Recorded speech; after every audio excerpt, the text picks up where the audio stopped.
आनन्दस्य ज्ञानाञ्जनशलाकया चक्षुरुन्मीलितं येन तस्मै श्रीगुरवे नमः। श्रीचैतन्यमनोभीष्टं स्थापितं येन भूतले स्वयं रूपकदा मह्यं ददाति स्वपदान्तिकं।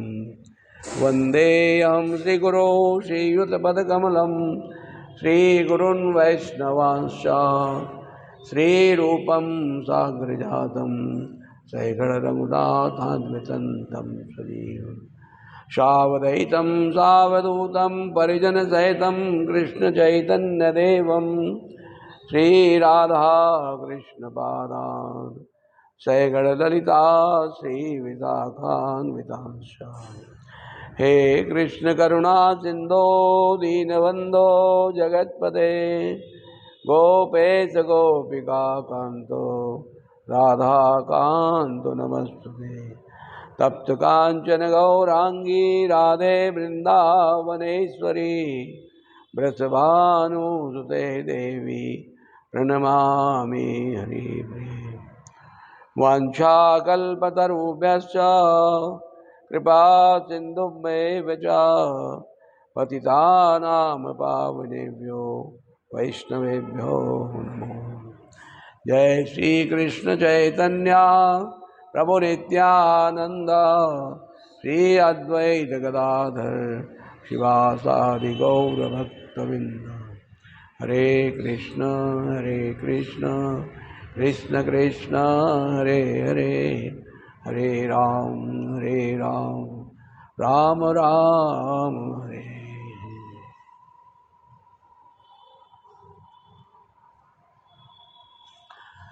हरे कृष्ण। हम लोग बहुत महत्वपूर्ण विषय है एकादश स्कंद का, 11वें स्कंद का बहुत महत्वपूर्ण विषय है अवंतिका ब्राह्मण का। बहुत गंभीरता से हम लोगों को सुनना चाहिए। इतना योग्य ब्राह्मण है, जिस प्रकार से भागवत में हम लोग अजामिल प्रसंग को सुनते हैं। अजामिल तो मोहित हो गया था, लेकिन ये जो अवंती ब्राह्मण है बिल्कुल मोह नहीं है, इनको परफेक्ट नॉलेज है। जब परफेक्ट नॉलेज व्यक्ति को होती है तो वो किसी को अपने दुख का कारण बिल्कुल नहीं मानता है। हम लोग करेंगे चर्चा। तो ये 45, 46, 47, 48, 49, तो इसको हम पढ़ लेते हैं क्योंकि तात्पर्य इनमें नहीं है। दानं स्वधर्मो नियमो यमस्य श्रुतं च कर्माणि च सद्वतानि सर्वे मनोनिग्रह लक्षणान्ता परो हि योगो मनसा समाधि। समाहितं यस्य मनः प्रशान्तं दानादिभिः किं बदतस्य कृत्यम् असंशयतं यस्य मनो विनश्यत् दानादिभिः स्वेद परं किमेभिः। मनोवशे अन्यहावस्वदेवा मनश्च नान्यस्य वशं समेति। भीष्मो हि देवा सहसा सह्यान् युज्यद्वैषे तं सा हि देवदेवा। तं दुर्जयं शत्रुमसहाय वेगं रुदन्तुदं तन्न विजित्वा केचित् कुर्वन्नदस्त्वग्रहमत्रमत्ते मित्रादियुदासीन रिपु विमूढा। देहं मनोमात्रमिमं गृहीत्वा मम अमित्यान्धधियो मनुष्या। एषोऽहमान्यो अपि मिति भ्रमेण दुरन्तपारे तमसि भ्रमन्ति। 50 तो लिखा गया है। अभी हम चारों का आप लोगों को अनुवाद भी पढ़कर सुना देते हैं एक साथ। दान, धर्म, यम तथा नियम, शास्त्रों का श्रवण, पुण्य कर्म तथा शुद्ध बनाने वाले व्रत, इन सबका अंतिम लक्ष्य मन का दमन है। निस्संदेह ब्रह्म में मन की एकाग्रता ही सर्वोच्च योग है। यदि किसी का मन पूर्णतया स्थिर तथा शांत हो तो आप मुझे यह बतलाइए कि मनुष्य को कर्मकांडी, दान तथा अन्य पुण्यकर्म करने की आवश्यकता है? और यदि किसी का मन असंयमित रहता है, अज्ञान में डूबा रहता है, तो फिर उसके लिए इन कार्यों का क्या लाभ है?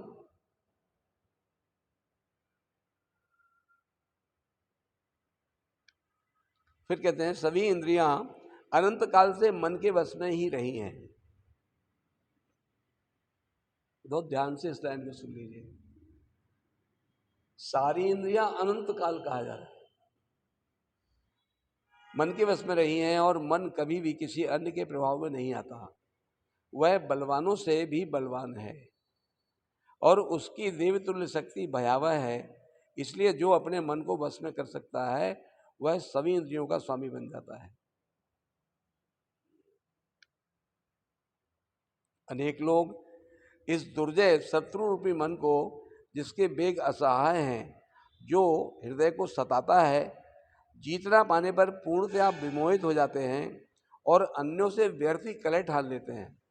इस तरह वे इस निष्कर्ष पर पहुंचते हैं कि अन्य लोग या तो उनके मित्र हैं अथवा उनके शत्रु हैं या फिर उनसे उदासीन रहने वाले हैं।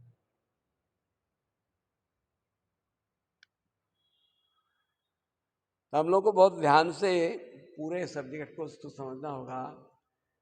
हम लोग तो यहाँ 1 घंटे में कितना समझ सकते हैं, लेकिन हम लोगों को ठीक से पढ़ना चाहिए। वास्तव में अर्जुन जैसे व्यक्ति जो ये कहने में संकोच नहीं करते, हम लोग रोज पाठ करते हैं ना, चंचला ही मना कृष्ण प्रमाथि बलवदृढ़म, तो ये वास्तव में मन हमारा इतना दुर्दैव है, वायु की गति से तेज चलता है। तो करना क्या है? भगवान कह रहे हैं इस बात को कि हम लोग को ठीक से सुनना है। तो मुझे सुनो अर्जुन, और अपने मन को जो मैं कह रहा हूं उसमें नियोजन करो। जब हम लोग भगवान की बातों को सुनते हैं और ध्यान से ठाकुर जी के श्री विग्रहों का दर्शन करते हैं, नासिका से भगवान के चरणों के पुष्पों की सुगंध लेते हैं, कानों से सुनते हैं, जिह्वा को प्रसाद खिलाते हैं। हम लोग जो परसों श्लोक ले रहे थे, बाचो बेगम मनसा, बहुत अच्छे से समझने का विषय है। उस एक श्लोक को, तात्पर्य को प्रभुपाद जी ने लगभग 15 पेजों 12 पेजों में सुंदर व्याख्या की। मतलब अनेक भगवत गीता के श्लोकों का सार प्रभुपाद जी ने उसमें दे दिया है। 2-3 श्लोक कोट किए भगवत गीता के, ये चंचला ही मना कृष्णा भी कोट किया है उसमें। तो इस तरह से हम लोग जब ठीक से जीवा को प्रसाद खिलाते हैं तो फिर बाकी जो हमारी इंद्रियां हैं वो स्वतः बस में हो जाती है। हम चाहे उनको अपने बस में करना ना, बड़े बड़े योगी भी नहीं कर पाते हैं। बड़े बड़े योगियों की बात हो रही है जो हजारों वर्ष तपस्या किए और संसार से बचने के लिए वो जल में चले गए। सोचा कि संसार दिखेगा नहीं तो मन स्थिर हो जाएगा ना, बिल्कुल संभव नहीं है, बिल्कुल संभव नहीं है। हम मन को वश में नहीं कर सकते हैं, हमारे अंदर कोई अधिकार नहीं है। इंद्रियों के स्वामी कौन है? गोविंद। गो यानी कि इंद्रियां, विंद यानी कि युक्त। तो जब गोविंद की सेवा में अपने हम सारी इंद्रियों को लगा देंगे तो निश्चित हम बच सकते हैं, अन्यथा बिल्कुल नहीं, बिल्कुल नहीं, बिल्कुल नहीं। नास्तैव नास्तैव नास्तैव गतिरन्यथा।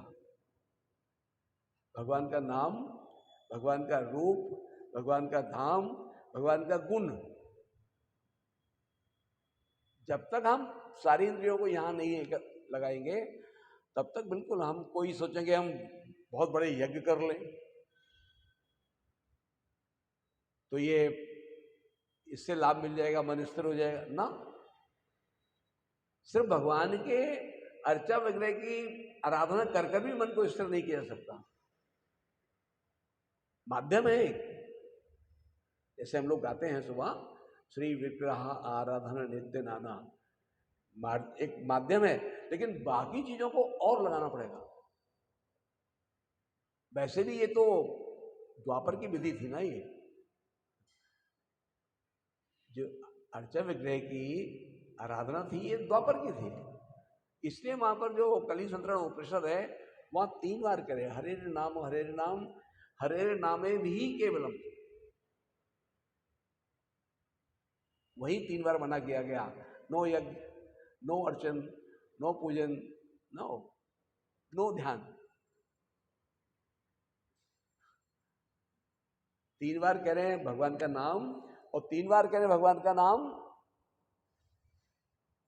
ही निश्चित है और कोई रास्ता नहीं है। और 3 बार क्लियर मना कर रहे हैं कि आपको ना ध्यान लगाने की इस योग में योग्यता है, ना ही आपका यज्ञ करने की सामग्री है हमारे पास, ना ही भगवान के अर्चन करने के लिए बहुत पवित्र शुद्धि वस्तु है, ना मंत्र का उच्चारण करने वाले योग्य ब्राह्मण है। इस तरह से हम लोग समझते हैं तो फिर हम लोग जान सकते हैं बात को, अन्यथा मुश्किल है। अब इस बात में आगे जो कह रहे हैं अवंती ब्राह्मण जो कह रहे हैं, कोई उनको लोग दान दे रहे हैं और कोई जो है वो दुत्कार रहे हैं, कुछ लोग पत्थर भी मार रहे हैं, महाराज जी ऐसे बोल रहे थे कोई पत्थर ही मार, तो किसी को दोष नहीं दे रहे। गोस्वामी तुलसीदास जी एक लिखते हैं, काल ही कर्म ही दोष लगावा, ना काल का प्रभाव होता है, ना आपका हमारे कर्म, काल कर्म के हिसाब से हमको हमारे अनुसार मिलता है। कौन व्यक्ति ये चाहता है कि मुझे जुकाम हो जाए या मुझे बुखार आ जाए? हम लोग कभी प्रेयर करते हैं, लेकिन सबके जीवन में होता है। कोई नहीं, मैं समझता हूं, दुख मांगता है। सिर्फ एक महारानी कुंती को हम अगर छोड़ दें तो मैं नहीं समझता कि इस पृथ्वी पर किसी ने दुख मांगा है। या सनातन गोस्वामी ने मांगा कि जब उनको कुष्ठ कोढ़ हो गया था तो जो कीड़े निकल के नीचे गिर जाते थे वो उनको उठा के फिर से उसमें रखते थे। ये धन्यता है। उनको ये चिंता होती थी कि ये गिर गया, अब ये खाएगा क्या, मेरे साथ रह के तो मेरा मांस का आस्वादन कर रहा है। तो बहुत बिरले लोग होते हैं जिनको पूर्ण साक्षात्कार हो जाता है, वे लोग इस तत्व को समझते हैं, बाकी नहीं। हम लोग प्रयास कर रहे हैं, जैसे भगवान कहते हैं यद यद आचरति श्रेष्ठा, जो श्रेष्ठ लोग हैं हमें उनके विषय में सुनना चाहिए, पढ़ना चाहिए। जब उनके विषय में हम सुनते हैं, पढ़ते हैं, यद यद आचरति श्रेष्ठा देव देवेत्रो जना, हमारा उत्थान होता है, दैवीय गुण हमारे अंदर प्रवेश करते हैं। उनको सुनकर, उनको पढ़कर, सिर्फ उनको सुनकर पढ़कर हमारे अंदर दैवीय गुण डेवलप होते हैं। बहुत बड़ा विज्ञान है ये। भगवान भगवत गीता के 9वें अध्याय के पहले श्लोक में बोलते हैं, आप लोगों को याद है वो श्लोक? बहुत महत्वपूर्ण श्लोक है, ध्यान से सुनना चाहिए, बहुत अच्छे से पढ़ना चाहिए उसको। भगवान अर्जुन ने 8वें अध्याय में कुछ प्रश्न किए थे प्रारंभ में, 1, 2, 3 श्लोकों में, शायद 6-7 प्रश्न हैं। तो भगवान पूरा 8वां अध्याय नमा अध्याय 10वें अध्याय में जाके फिर अर्जुन प्रश्न करते हैं। बहुत ध्यान से हम लोगों को पढ़ना चाहिए। और श्लोक का भगवद गीता तो है ना यहाँ, हाँ तेलुगु है क्या? वो मैं प्रारंभ का मैं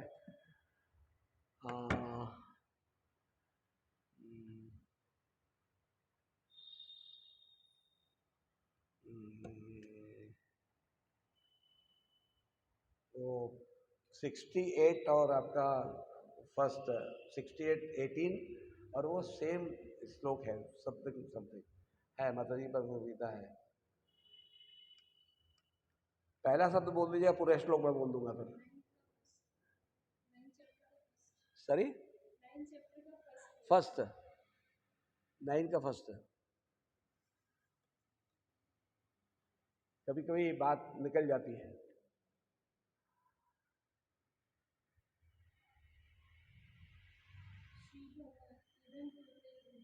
जी हाँ, इदम तू ते गुहत्तमम प्रवक्षामन्य सूयवे। भगवान कह रहे हैं अर्जुन को, इदम मैं जो तुम्हें अब बताने जा रहा हूं, इदम तू ते, तुम बहुत ध्यान से सुनो। कैसे? यो बैठो एकदम प्रसन्न होकर। इदम तू ते गुहत्तमम, कुछ गंभीर बात तुम्हें बताने जा रहा हूं, ध्यानपूर्वक बिल्कुल एकदम प्रसन्न होकर बैठो ऐसे, और फिर सुनो। इदम तू ते गुहत्तमम प्रवक्षामन्य सूयवे। जब तुम ऐसा करोगे तो तुमको क्या लाभ होने वाला है? ज्ञानम विज्ञानम सहितम यज्ञात्वा मोक्ष से सुभाग। कहते ज्ञान क्या है तुम ये जान जाओगे। हमने इसलिए ये श्लोक लिया है कि जो हम लोग चर्चा कर रहे हैं कि हम लोग जब भगवान के भक्तों के विषय में पढ़ते हैं, सुनते हैं, तो भगवान ये बात अर्जुन को कह रहे हैं कि तुम ध्यान से मेरी बात सुनो। तो ज्ञान क्या है, विज्ञान क्या है? बड़े बड़े वैज्ञानिक कहते हैं मैंने ये कर दिया, मैंने वो कर दिया। नहीं, इसी बात को एक इंग्लैंड की बात है, एक चर्च में थे प्रभुपाद, तो वहां पर बहुत से वैज्ञानिक लोग बैठे हुए थे, फिलोसफर थे, डॉक्टर आदि आदि बहुत बड़े बड़े विद्वान लोग बैठे हुए थे। तो वो लोग सब अपने अपने प्रशंसा कर रहे थे, ये एक दूसरे आपस में एक दूसरे की प्रशंसा कर रहे थे। लास्ट में प्रभुपाद को बोलने के लिए रखा गया था, सब लोग इससे बैठे रहे। तो प्रभुपाद ने लास्ट में जब बोला तो सारे लोग शॉक्ड हो गए। You are God? No, you are dog. एकदम शॉक्ड हो गए लोग, यो भी नहीं देख पा रहे थे। प्रभुपाद ने चैलेंज करके कहा कि मैं आप लोगों को ये कहता हूं कि इस पृथ्वी से एक घास का तिनका लिए बगैर कुछ भी बना के दिखाइए, मैं आपको गॉड मान लूंगा। तुम लोग यहीं से कुछ लेते हो जो भगवान ने अपनी प्रकृति में दिया है, और इसको उसमें मिला जुला के और कुछ कहते हो मैं इसका आविष्कार हमने कर दिया। नहीं, आप जाइए बद्रीनाथ जाइए, गंगोत्री जाइए, यमुनोत्री जाइए, इतनी भीषण सर्दी होती है, लेकिन वहीं बगल में तप्त कुंड है। आप लोग गए कभी? नहीं, कोई नहीं गए। सभी जगह जहां पर बहुत ठंडा है वहीं बगल में कुंड है, इतना तप्त है वो कुंड कि उसमें एक पोटली में आप बांध के चावल डाल दीजिए, हाँ 10 मिनट पक जाता है। लोग उसमें स्नान करते हैं। शुरू में प्रारंभ में उसमें जाने में तो लगेगा बहुत ठंडा है, लेकिन नहीं, नॉर्मल, लोग खूब नहाते हैं वहां। हमको अनेक बार जाने का अवसर मिला, 5-6 बार गए होंगे हम। एक तो अभी जो 13 में घटना हुई थी केदारनाथ में, उस समय हम जो गंगनानी है, गंगोत्री के पहले गर्म कुंड, वो तो रोड लेवल से हाइट पर है। जो ये रोड लेवल है सीढ़ी चढ़ के लगभग हम लोग 15 फीट ऊपर जाते हैं तब वहाँ है। अब बताइए आप, रोड लेवल से ऊपर कहाँ से गर्म पानी आ रहा है? भगवान ने अपनी प्रकृति में हमको सब कुछ दिया है, हमें सिर्फ अच्छे से सुनना है, समझना है और धाम वास करना है का प्रयास करना है, भ्रमण करना है, सब कुछ जान जाएंगे। हम उस समय वहीं फंस गए थे, 1 सप्ताह वहाँ फंसे रहे। 18-19 लोग हमारे साथ थे, इसमें से 11 लोग सीनियर सिटीजन थे, लेकिन हम सारे लोग वापस आए। मैं तो उस समय सीनियर सिटीजन नहीं था, लेकिन सत्यता है ये। लोग प्रभु कृपा से कितना सुख लिए हम आपको क्या बता दें।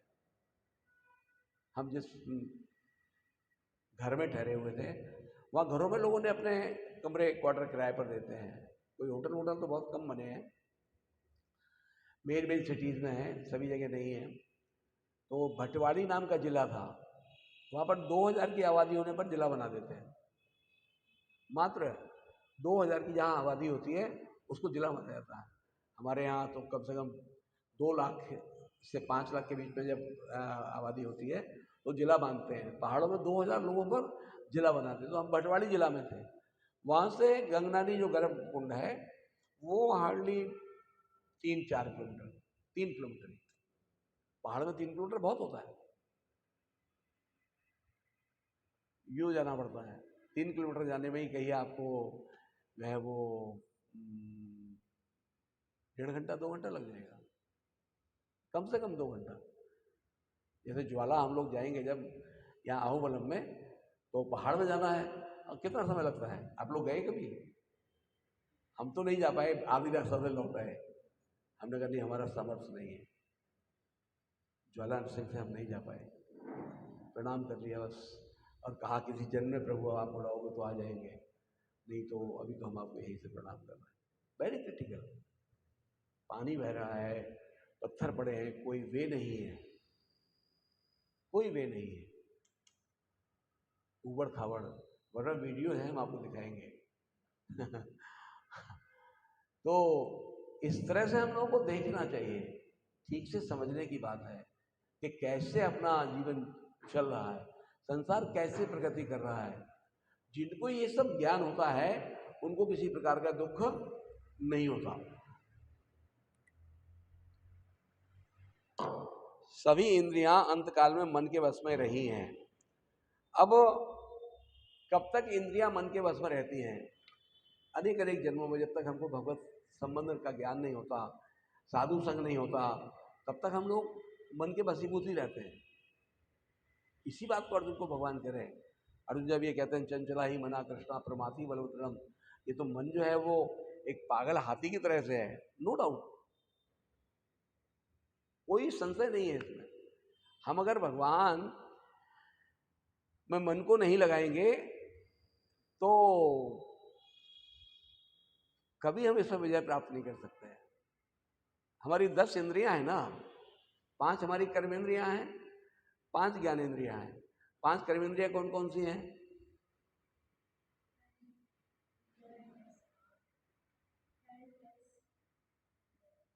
मुख, आंख देखती है ना, कर्म करती है, हाथ पैर चलाते हैं, और हमारी गुप्त इंद्रियां, ये हमारी कर्म इंद्रियां हैं, जिससे संतति आगे बढ़ती है। आंखों से देखते हैं, मुख से बोलते हैं, हाथ से सेवा करते हैं, पैरों से चलकर जाते हैं।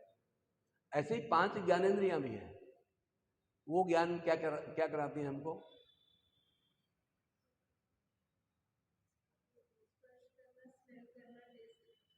यस, ये हमको ज्ञान कराती है। जैसे मानिए सफ़ेद 3 चीज़ें रखी हैं, खारा सोडा है, नमक है और चीनी पिसी हुई है, तो कंफ्यूज हो जाता है कभी कभी, जीभ पे लगाया मालूम पड़ जाता है कि वो क्या खारा है, क्या मीठा है, क्या नमक है।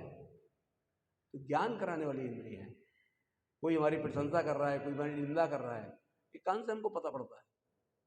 बेचारा मूक व्यक्ति है जो ना बोल पाता है ना सुन पाता है, उसको आप कुछ भी बोलते रहो, कोई फर्क पड़ता है उस पर? वो तो अपने मस्ती में मुस्कुराता रहता है। जैसे भरत महाराज हैं, जब जड़ भरत के रूप में आए तो उनका कितना निंदा किया गया और उनको घर का बचा हुआ भोजन दे दिया जाता था। ऐसा नहीं थे कि वो अज्ञान में थे, पूर्ण ज्ञान उनको था। वो जानकर किसी ज्ञान में अपने आप को शो नहीं करते थे। जैसे स्कूल भेजा तो लड़ाई झगड़ा करके आ जाते थे, समझाया भाई तू ब्राह्मण वाला के कुछ वेद आप पढ़ ले तो तेरी प्रगति होगी, कर्मकांड तो सीख ले कम से कम। जानकर नहीं सीखते थे, पढ़ते ही नहीं थे। उन्होंने कहा एक मंद बुद्धि है। खेती बाती थी, उन्हें इसको खेत में भेज देते हैं।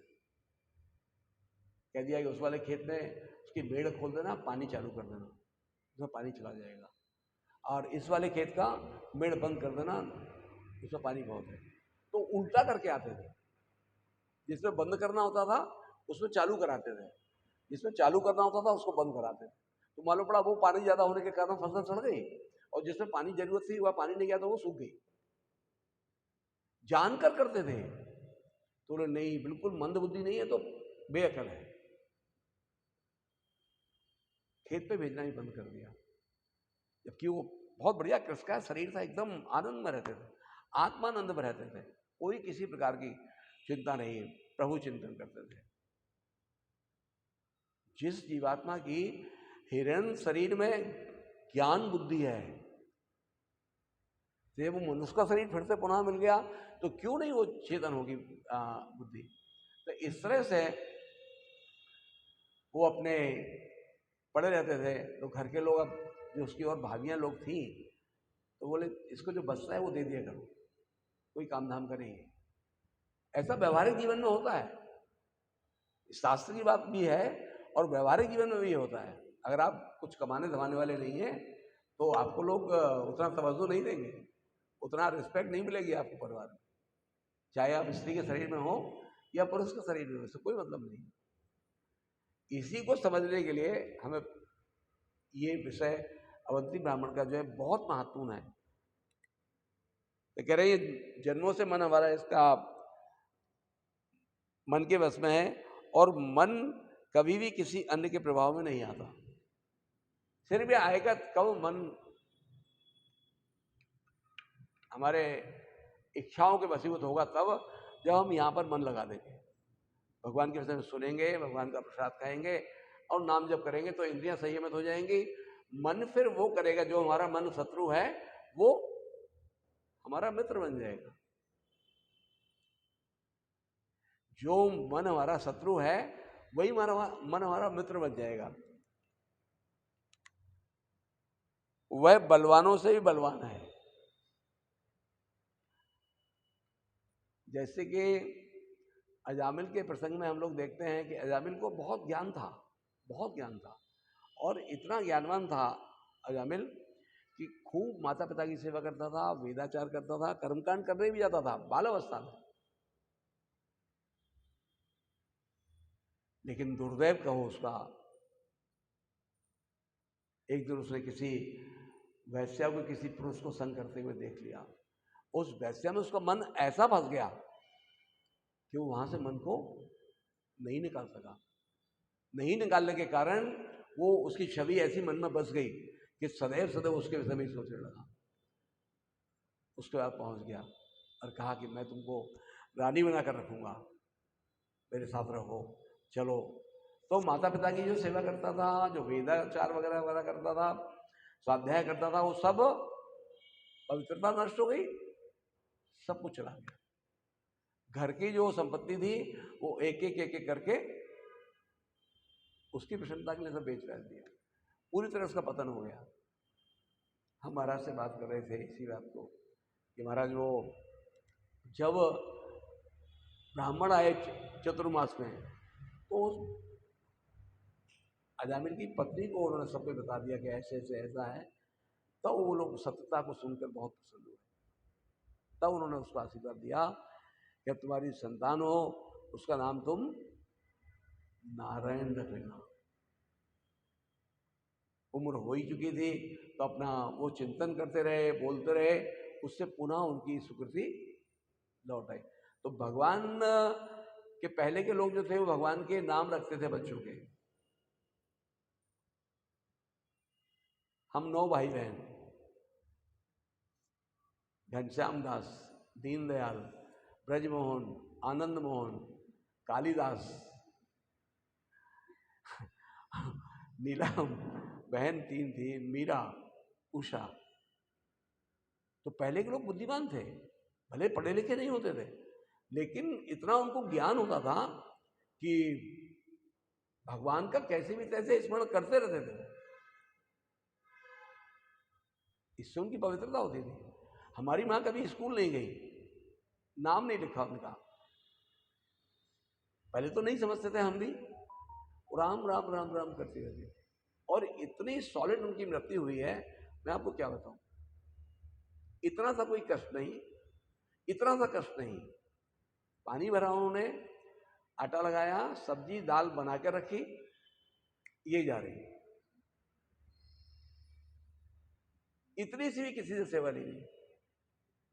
हम 4 भाई रहते थे घर में, चारों भाई उस तरह घर में नहीं। इतनी पवित्रता उनकी। एक भाई से कुछ विवाद हो गया था, तो उन्होंने कहा था कि मैं तुम लोगों के हाथ का पानी नहीं पीऊंगी, और सच में यही। 2 भाई तो हमारे बाहर सर्विस में थे, 4 भाई रहते थे, चारों भाई का किसी का शकल तक नहीं थी। तो पहले के लोगों की मैं इसलिए बात ये कह रहा हूँ, प्रशंसा नहीं कर रहा हूँ अपनी, इतनी प्योरिटी होती थी। जैसे आपका जड़ भरत जी, कोई शिक्षा नहीं, लेकिन इतना आत्मज्ञान में है कि उनको सब कुछ ज्ञान है। जब वो राजा की पालकी में लग जाते हैं और किस प्रकार से उपदेश देते हैं, ओहो, भागवत में स्थान मिला है। तो मन को हमें लगाना चलेगा इसी तरह से, और उसकी देवतुल्य शक्ति भयावह है, बलवानों से ही बलवान है, और उसकी शक्ति का कोई अंदाजा नहीं लगा सकता है। इसलिए जो अपने मन को वश में कर सकता है, वह सभी इंद्रियों का स्वामी बन जाता है। जैसे हम लोग बाचो बेगम मनसा वाला श्लोक पढ़ रहे थे, उपदेशर उसका पहला, ठीक से हम लोगों को अच्छे से जानना होगा। फिर अगले श्लोक में बोलते हैं 48 में, अनेक लोग इस दुर्जय शत्रु रूपी मन को, जिसके वेग असहाय है। फिजूल में हम देखते हैं कि कोई बात नहीं होती है, कुछ नहीं होता है, लोग झगड़ा करते रहते हैं फिजूल को, क्योंकि अज्ञानता है, ज्ञान नहीं है उनको, इसके कारण। फिर आगे कहते हैं, हृदय को सताता है जीतना पाने पर, जिसका वेग ऐसा है, और जो हृदय को सताता रहता है जीत ना पाने पर, पूर्णतया विमोहित हो जाता है और अन्यों से व्यर्थ का कलह ठान लेता है। कोई हमने इतने मूर्ख होते हैं हम लोग, जैसे मानिए माता जी से हमारी कोई बात नहीं है, आपने अगर उनके प्रति हम कह दिया, वो आपके लिए यूं कह रही थी,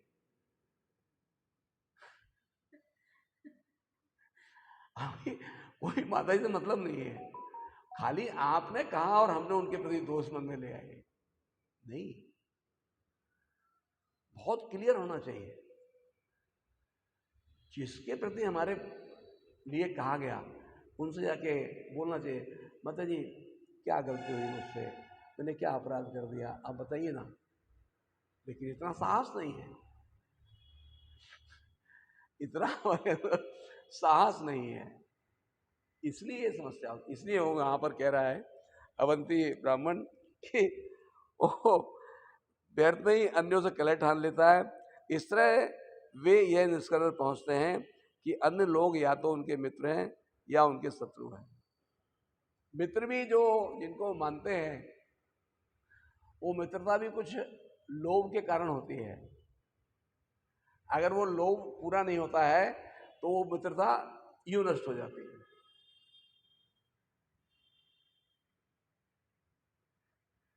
फिर उनसे उदासीन रहने लगते हैं। नहीं, हम लोग को पहले ही सबों से उदासीन रहना चाहिए।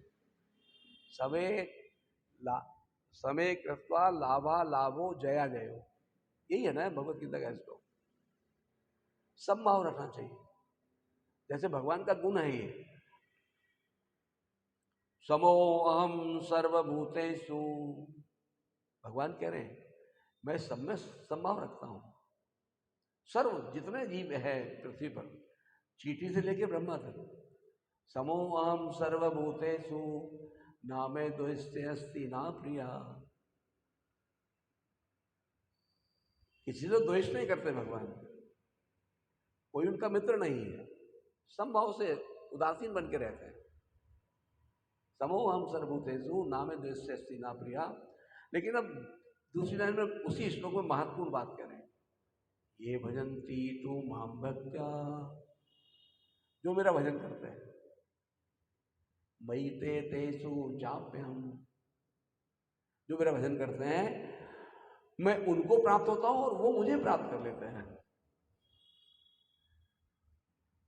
तो भगवान, भगवत गीता को हम लोग ठीक से अगर अधिकारी व्यक्ति के माध्यम संपर्क में रहकर समझ लें, हम पूर्ण ज्ञान में स्थित रहेंगे।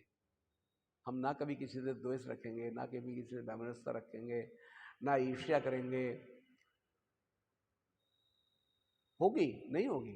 हम लोग अगर कल तक अपना देखें तो कल में और आज में परिवर्तन आया ना हमारे जीवन में? हुआ है ना? किसके कारण? भगवत ज्ञान के कारण। भगवत ज्ञान के कारण ये संभव हुआ ना। तो वो ज्ञान को हमें वास्तव में अच्छे से समझना चाहिए।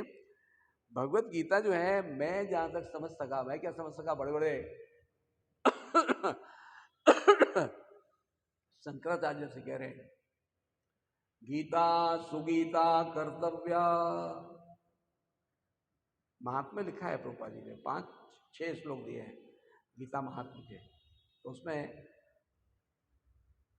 तीसरा श्लोक है, हाँ, गीता सुगीता कर्तव्या किमन्ये शास्त्र विस्तारे या पद्मनाभस्या मुख पद्मादिनी श्रिता। जो लोग भगवत गीता का ठीक से स्वाध्याय कर लें, उनको और कुछ करने की जरूरत नहीं, कुछ करने की जरूरत नहीं है। शंकराचार्य जी ये बात कह रहे हैं। स्वयं शंकराचार्य जी हैं कौन? महादेव के अवतार हैं। उनसे तो बड़ा भजन करने वाला कोई नहीं ना,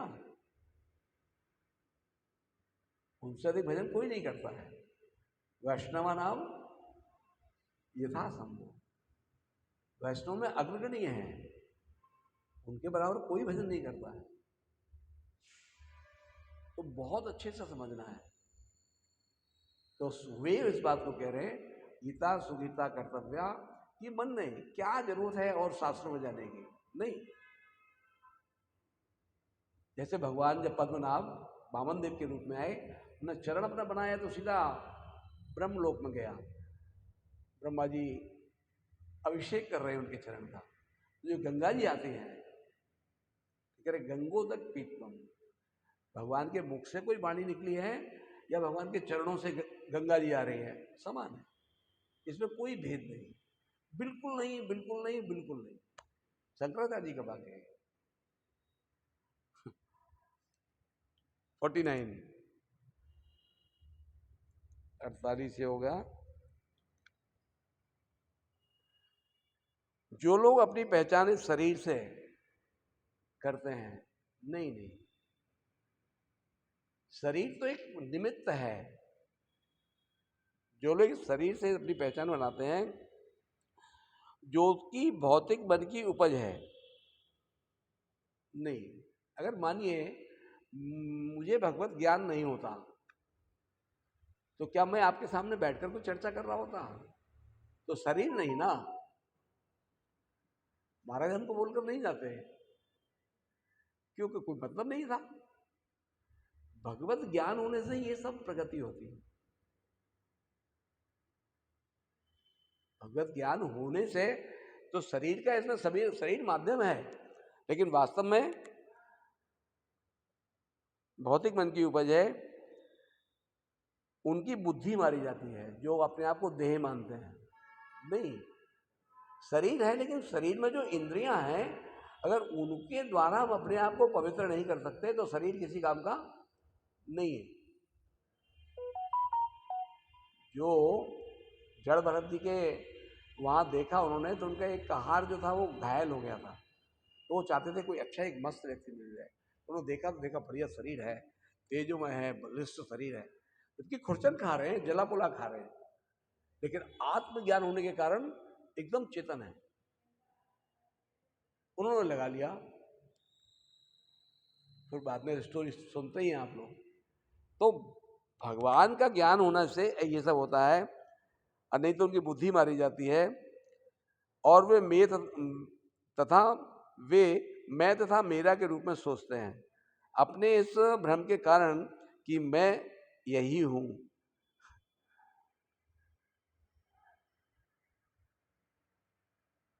क्या अवंती ब्राह्मण का विषय है, वे लोग अनंत अहंकार में भटकते रहते हैं जन्मों जन्मों तक। वास्तव में वो सब आसुरी भाव के लोग होते हैं, जो देहात बुद्धि में रहते हैं।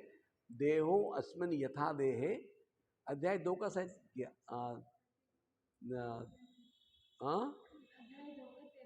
हाँ तेरे, कितनी बढ़िया बात भगवान कह रहे हैं। प्रारंभ में अर्जुन को शरीर, क्योंकि अर्जुन को शरीर का भान था ना, कि ये मेरे हैं, ये मेरे हैं, ये मेरे हैं, ये मेरे हैं। तो भगवान तुरंत ये बात कह रहे हैं कि तुम शरीर नहीं हो, तुम आत्मा हो।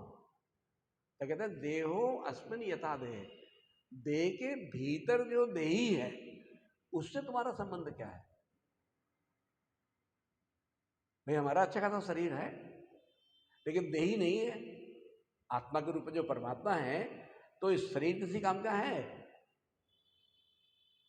जो कोई हमको पिता, कोई माता, कोई भाई, कोई बंधु, कोई पति, कोई प्रेमी मान रहा है, वही कहते हैं इसको ले जाओ, हटाओ।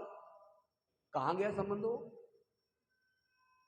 तो जिस हम देह से, शरीर से संबंध बना रहे हैं, नहीं, देह में जो देही है, अर्जुन को भगवान यही कहते हैं, देहो अस्मिन यथा देह कौमारम यौवनम जरा। ये शरीर तुम्हारा बढ़ रहा है, इसका तुमको ज्ञान है? तुम्हारे भाई भीम को इसने जहर खिलाया था, याद है? इसको तुम भाई कह रहे हो? हाँ प्रभु ठीक कह रहे हो आप। अब थोड़ा सा जब विस्मृति हो जाती है ना, प्रभुपाद यहाँ तक लिखते हैं विस्मृति के लिए कि सुबह खा के हम लोग शाम को भूल जाते हैं कि हमने सुबह क्या खाया था। हम लोग इतने दिग्भ्रमित रहते हैं। नहीं, ज्ञान होने पर ऐसा नहीं होता है। भगवान कितने वर्षों पहले की घटना याद दिला रहे हैं। 5 वर्ष के रहे होंगे जब ये घटना हुई थी, अभी 50 वर्ष के हैं, तब जाके 45 साल बाद की घटना को याद दिला रहे हैं। हाँ आप ठीक कह रहे हो। उसके बाद बोले याद है लाक्षागृह बनाया था, तुम सब लोगों को पूर्णतया पूरा कुल नष्ट करना चाहते थे ये लोग, याद है? हाँ बोले वो विदुर चाचा अगर नहीं भेजते वो कुदाल लेकर, तो हाँ सच में हम लोग मर गए होते। उन्होंने योजना बना के भेजा और हमारे लिए सुरंग बना के हम लोग को बाहर निकाल दिया। अब अर्जुन का दिमाग थोड़ा खुल जाता है, जो सुप्त अवस्था में था वो जागृत होता है। तो ऐसे हम लोग अगर देखें तो मन को हमें देह में नहीं, देही की ओर ले जाना चाहिए। जो शरीर में देही है उसमें ले जाएंगे तो कौमारम योगरम जरा तथा देहांतर प्राप्ति। इसके बाद में किसी का देह नहीं रुकता। किस स्तर पे हम लोग जीवन जी रहे हैं उसके अनुसार हमको शरीर की प्राप्ति होती है। फिर हम लोग वही अजामिल का या आपका भरत जी का उदाहरण लेंगे। चराचर पूरी पृथ्वी के राजा थे, सब कुछ त्याग करके, बड़ा वैराग्य त्याग था, और सब कुछ छोड़कर चले गए भजन करने के लिए। वहां एक हिरणी ने जो बच्चे को दिया और वो जाके मर गई, आसक्ति हो गई। भक्त के अंदर दया बहुत होती है, भक्त में जितनी दया होती है उतनी दया किसी में नहीं होती। तो उठा लिया उसको और उसका पोषण करने लगे। अब पशु तो पशु है, चंचल वृत्ति का होता है, वो जंगल में भाग गया। तो उनके मन में आ गया कि मैं पूरी पृथ्वी का शासक था और पृथ्वी के पूरे सारे जीवों का पोषण करता था, रक्षा करता था। मुझ मूर्ख ने एक छोटे से हिरण के बच्चे को मैं नहीं बचा पाया। ये चिंतन कर रहे हैं, मतलब अहम भाव आ गया। उसी समय प्राण उड़ गए, अंत समय आ गया, हिरण का शरीर प्राप्त करना पड़ा। अंत काले चा मामेव तो कोई नहीं बच सकता है इससे। भगवान का जो विधान है सभी के लिए एक सा है, लेकिन भगवान ने कृपा की कि उन्होंने जो शासन किया था, त्याग वैराग्य सेवा की थी, कि वो हिरण के शरीर में भी उनकी मति रही, उनकी विस्मृति नहीं हुई। तो बहुत गंभीरता से विचार करके हम लोग सोचना चाहिए। तब आगे 49 में बोलते हैं, बुद्धि मारी जाती है, मैं तथा मेरे बारे में सोचते रहते हैं, अपने इस भ्रम के कारण कि यह मैं हूँ वह नहीं, लोग अनंत अंधकार में डूबते रहते हैं। बार बार पुनरपि जननम पुनरपि मरणम जठराग्नि सैनम सैनम, बार बार कभी कुत्ते के, कभी पशु के, कभी पक्षी के, कभी सरीसृप देवलोक, कहाँ भटकते रहते हैं, लेकिन वास्तविकता को नहीं समझ पाते। अब हम लोग जब 50 में आएंगे तो यहाँ अवंती ब्राह्मण ने एक बहुत बढ़िया बात कही है, दो बातें कही हैं, तात्पर्य में उनको बिल्कुल प्रभुपाद जी ने क्लियर किया है। कभी कभी हम लोगों का क्या होता है, बात करते खाते में जीभ कट जाती है, तो क्या करेंगे, दांतों को तोड़ेंगे, जीभ को काटेंगे? नहीं करेंगे ना। तो ऐसा उदाहरण कितना सुंदर है कि हमारा कोई अपना है, प्राण छोड़ दे तो भारी दुख होता है, पड़ोसी का कोई मर जाए तो दुख होता है क्या? क्यों?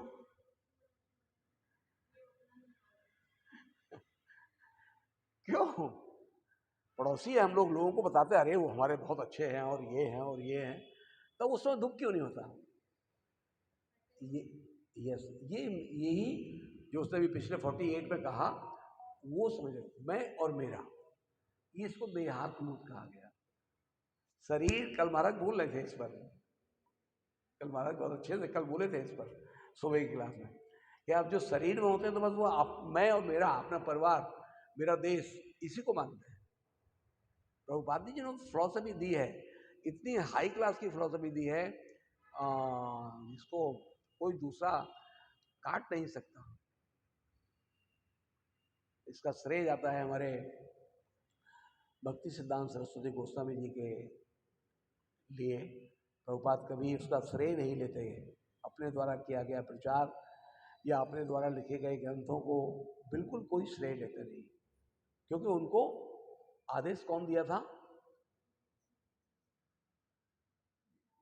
10 मिनट में समाप्त कर देंगे, ठीक है ना। भक्ति सिद्धांत सरस्वती जी के बारे में ले आए हम यहाँ तक, कोशिश तुमने बहुत जल्दी की लेकिन वो पांचों श्लोकों को समझना बहुत जरूरी है, कभी पढ़िए आप लोग अच्छे से।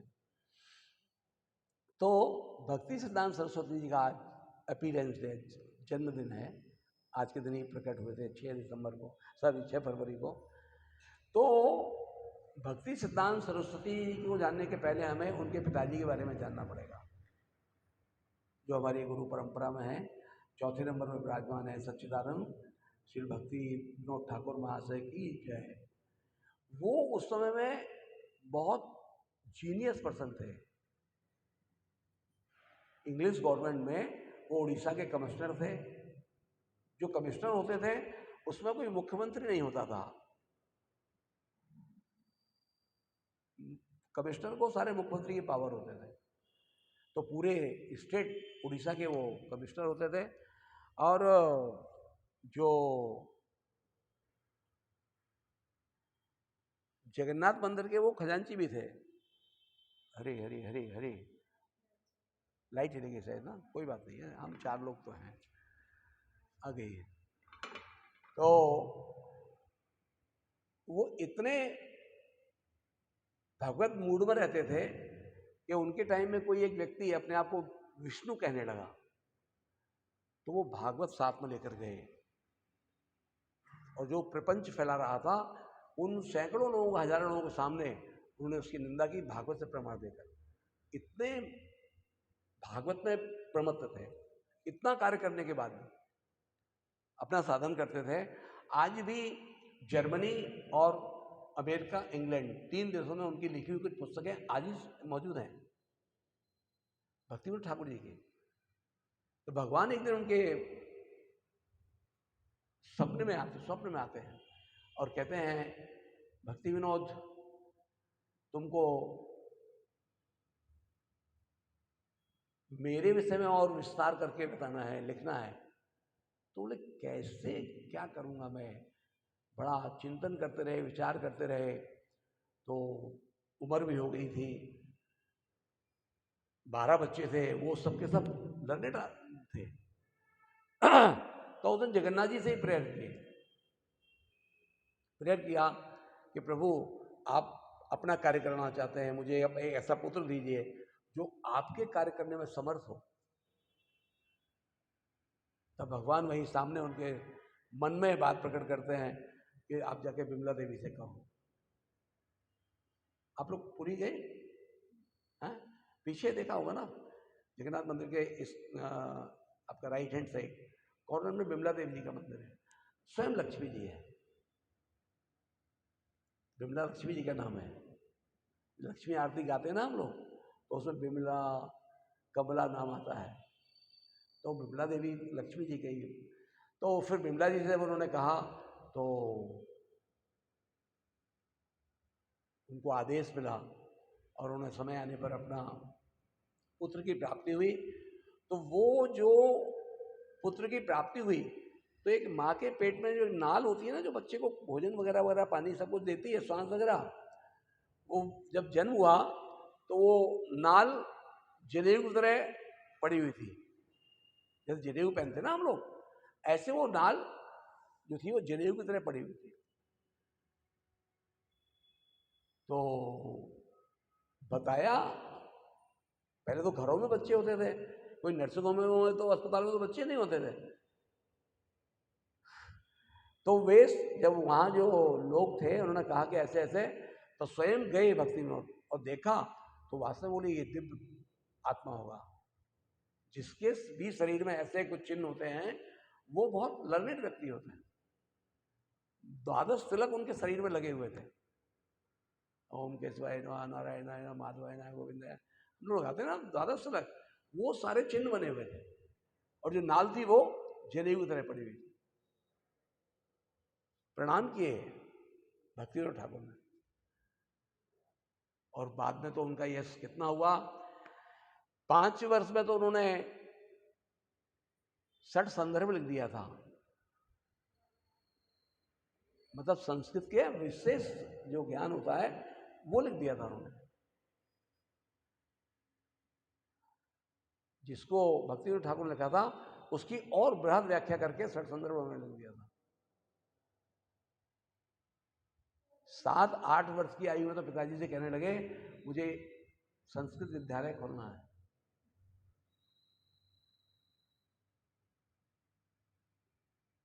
दैवी लक्षण होते हैं जन्मजात, यानी कि जन्मजात ब्राह्मण तो थे ही थे, साथ में वैष्णव भी थे, प्रकांड पंडित थे, प्रकांड पंडित। तो ऐसे उनके पिताजी ने विद्यालय खुलवा दिया, क्योंकि वो तो ज्ञान में थे ना, वो जानते थे कि हाँ ये इसके अंदर क्या योग्यता है। तो अभी तो वर्तमान के माता पिता तो बच्चों को शिक्षा तो देते हैं भौतिक, लेकिन आध्यात्मिक के नाम पर नथिंग, क्योंकि उनको स्वयं जानकारी नहीं है। वो चाहते तो नहीं देना, लेकिन दे नहीं पाते क्योंकि उनको ज्ञान नहीं है। जो भक्त के परिवार में बच्चे होते हैं वो अपने बच्चों को परिपक्व करते हैं, वो अपने बच्चों को खूब संस्कार देते हैं। तो इस तरह से अपना वो आगे चलते गए। तो वो हम लोग सुने होंगे आप लोग, एक केशव कश्मीरी एक ब्राह्मण था जिसको बहुत नॉलेज थी। उसने चैलेंज किया था कि कोई अगर ज्ञानी व्यक्ति है, कोई बहुत विद्वान व्यक्ति है, तो आकर मुझसे शास्त्रार्थ करें। तो सारे लोग उस केशव कश्मीरी का इतना यश था कि सारे ब्राह्मण समाज में कोई भी इसके लिए तैयार नहीं हुआ। सब लोग ईर्ष्या करते थे निवाई पंडित से, यानी कि महाप्रभु से, सॉरी ये आपका भक्ति सिद्धांत सरस्वती से। भक्ति सिद्धांत सरस्वती गोस्वामी को कहा गया तो उन्होंने तो उसको योपस्त कर दिया। जब वो आया तो गंगा जी की स्तुति करने लगे। तो भगवान और भगवान के भक्तों में कोई भेद नहीं होता। भगवान ये कहने में संकोच नहीं करते, भक्त हम पराधीना, मैं भक्तों के अधीन रहता हूं। विचार करो आप, जो चराचर जगत के स्वामी हैं, प्रभु हैं, वे भक्तों के वश में रहते हैं। भक्त के वश में है भगवान। इस बात को भक्ति विनोद ठाकुर जी एक भजन गाते हैं, उसमें कहते हैं, निज गुणे कृपा करो अधम तारण। प्रभु मुझे अपने गुण दो आप, जिससे कि मैं आपका कार्य कर सकूं। तो ऐसे भक्ति सिद्धांत सरस्वती जी ने बहुत बहुत कुछ किया। जो आज पूरे विश्व भर में 64 गौड़ीय मठ हैं, उनकी स्थापना उन्होंने की। बहुत महत्वपूर्ण दिन है आज का। हम लोग जो सुनते पढ़ते हैं, हमारी आचार परंपरा, प्रभुपाद पहली बार जब मिले भक्ति सिद्धांत सरस्वती गोस्वामी से, तो उनको देखकर उन्होंने तपाक से कह दिया, कभी मिले नहीं, कभी जानते नहीं, बोले अभय, मैं चाहता हूं कि तुम्हारे पास जब धन हो और साधन हो, तुम पाश्चात्य देशों में प्रचार करने जाओ। एकदम शॉक्ड हो गए प्रभुपाद। अभय उनका नाम था। शॉक्ड हो गए, क्या कह रहे हैं आप? सुभाष चंद्र बोस और आपका महात्मा गांधी से बहुत प्रभावित थे। सुभाष चंद्र बोस के सहपाठी थे प्रभुपाद, एक ही कक्षा में पढ़ते थे। तो देश में उन्हें अग्नि जल रही है और देश को आजाद कराना है, आपको पाश्चात्य देशों में कृष्ण प्रचार की चिंता है, इस पर आप क्या कहेंगे? प्रभुपाद ने साहस होकर कहा, साहसी बालक की तरह से कहा कि इसमें आप इस पर क्या विचार करते हैं? सेकंड के लिए रुके होंगे और भक्ति सिद्धांत सरस्वती गोस्वामी ने कहा, ये देश नहीं पूरा संसार कितनी बार नष्ट हो गया है, कितनी बार पुनर्सृजन होता है, मालूम है? जब ये कहा तो कोई जवाब नहीं था प्रभुपाद जी के पास। फिर से पुनः कहा कि जब आपके पास समय हो, जब पैसा हो, तो आप पाश्चात्य देश में प्रचार कर जाइए, सब कुछ ठीक हो जाएगा। पहली मुलाकात है, और वो पहली मुलाकात ऐसी हुई कि बस वो पूरा जीवन उनका बदल गया। भक्तों का जिनके पास आत्मज्ञान होता है, दर्शने पवित्र करे यही तुम्हारा गुण। कोई अच्छा साधु समर्पित है तो उसका दर्शन मात्र करने से, आपने उनको प्रणाम जो मन में भी किया, उनकी दृष्टि आप में पड़ गई तो आपका कल्याण हो गया। इतनी पवित्रता होती है भक्तों में। शास्त्रों में कहा गया, भक्ति भक्त भगवंत गुरु चतुर नाम बपुए। इनमें कोई भेद नहीं करना चाहिए। भक्ति, भगवान, भक्त और भगवान के शास्त्र, इनमें बिल्कुल भेद बुद्धि नहीं करनी चाहिए, सम है। भक्ति भक्त भगवंत गुरु चतुर नाम बपुए, जिनके पग बंधन किए नासे विघ्न कोटि अनेक। मतलब मुझे कहने में आपत्ति नहीं है कि मैं 8वीं क्लास फेल हूँ, लेकिन प्रभु कृपा से, गुरु महाराज की कृपा से, प्रभुपाद के आशीर्वाद से कुछ बोल पाता हूँ। नहीं तो मुझ में तो कोई योग्यता नहीं थी, मुझ में कोई योग्यता नहीं थी, ये प्रमाण है। तो प्रभुपाद उस पर विचार करने लगे, अपना काम भी करते थे, लेकिन उनके वाक्य को भुला नहीं पाए। उसी के अंतर झांसी आए, वो 52 to 54 में रहे और योजना बनाते रहे, क्या करूं, कैसे करूं, क्या करूं, कैसे करूं। झांसी में उन्होंने लीग ऑफ डिवोटी बनाया, लेकिन वो क्या चीटिंग हुई, क्योंकि भगवान की भी योजना कुछ और थी। उसी समय उनकी फैक्ट्री में आग लग गई एक बार, दूसरी बार चोरी हो गई, उनके जो स्टाफ था उसको पेमेंट नहीं मिला, वो झांसी में अपने लगे रहे, तो वो लोग सामान वामान लेके मशीन लेके भाग गए। तब वो प्रभुपाद को एक श्लोक याद आया भागवत का, कि भगवान कहते हैं कि आम अनुष्ठज्ञामी अनुग्रहस्यामी। मैं जब किसी पे अनुग्रह करता हूँ, कृपा करता हूँ, हर्षे तदनम धनम, मैं उसको धनहीन। परसों महाराज क्लास दे रहे थे, बोले थे, परसों ये श्लोक को महाराज बोल रहे थे, ये जब भगवान की विशेष अनुकंपा होती है। हम लोग सोचते हैं कि धन संपत्ति मिल गई तो भगवान की कृपा है, नहीं, ये तो आपका पूर्व का प्रारब्ध है। भगवान जब विशेष कृपा किसी पे करते हैं तो उसको धनहीन कर देते हैं, क्योंकि धन सबसे बड़ा दुख का कारण है। भगवान की अनुकंपा विशेष होती है, भगवान उसको धनहीन कर देता है, जिससे कि वो पूर्ण रूप से भगवान के शरणागत होता है। ऐसा प्रभुपाद जी के साथ है।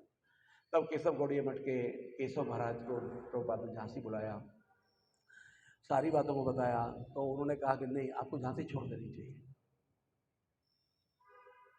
तो वही जो विग्रह प्रभुपाद झांसी में इंस्टॉल करना चाहते थे चैतन्य महाप्रभु का, आज की तारीख में वो केशव गौड़ीय मठ में विराजमान है, केशव देव जी के साथ में चैतन्य महाप्रभु, वो प्रभुपाद जी के चैतन्य महाप्रभु। तो ऐसे भक्ति सिद्धांत सरस्वती गोस्वामी के कार्य को पूरा करने के लिए प्रभुपाद पाश्चात्य देश गए। कोई साधन नहीं उनके पास, कोई भी साधन नहीं था। भीख मांगकर टिकट लिया सुमित मुरारी से, 40 रुपए, 10-10 के 4 नोट उनके पास थे। चंद घंटों का खर्च था अमेरिका का, लेकिन विश्वास था, गुरु का आदेश था, उसको पूरा करने के लिए गए। वो वास्तव में ही मात्र 12 वर्ष के अल्पकाल में गुरु कृपा से उन्होंने वो कार्य किया, अद्भुत, भूतो न भविष्यति। जो प्रभुपाद ने कार्य किया अपने गुरु महाराज की कृपा से, वो ऐसा करने वाला कोई दुनिया में शायद होगा, शायद कोई होगा। अन्यथा शास्त्रों में कहीं जितने भी गौड़ीय मठ हैं या जो और 4 संप्रदाय हैं, वे समुद्र को पार करने जाने के लिए नहीं अनुमति देते हैं, संस्तुति नहीं करते। ये तो आप मलिच्छों का देश है, वहाँ क्या जाना है, उनके बीच रहना, उनका खाना, उनका पीना, नहीं। लेकिन प्रभुपाद को आदेश मिला था अपने गुरु महाराज का, तो उन्होंने उनके आदेश से वो काम कर पाए। ऐसे भक्ति सिद्धांत सरस्वती जी को हम नमन करते हैं। भक्ति सिद्धांत सरस्वती गोसाई महाराज प्रभुपाद की। आज हम लोग अभी 11:30-12 बजे अभिषेक करेंगे, क्षमा करिए, पुष्पांजलि करेंगे। आचार्य परंपरा जो है उनको हम लोग नमन करेंगे, उनसे शक्ति की याचना करेंगे, कृपा की याचना करेंगे। 11 बजे से कीर्तन स्टार्ट हो जाएगा, 12 बजे तक कीर्तन होगा। आप सभी लोग आइए, बैठिए, कोई भजन, वैष्णव भजन गाए जाएंगे। आप लोगों का स्वागत। हरे कृष्ण हरे कृष्णा हरे कृष्णा कृष्णा कृष्णा हरे हरे, हरे राम राम राम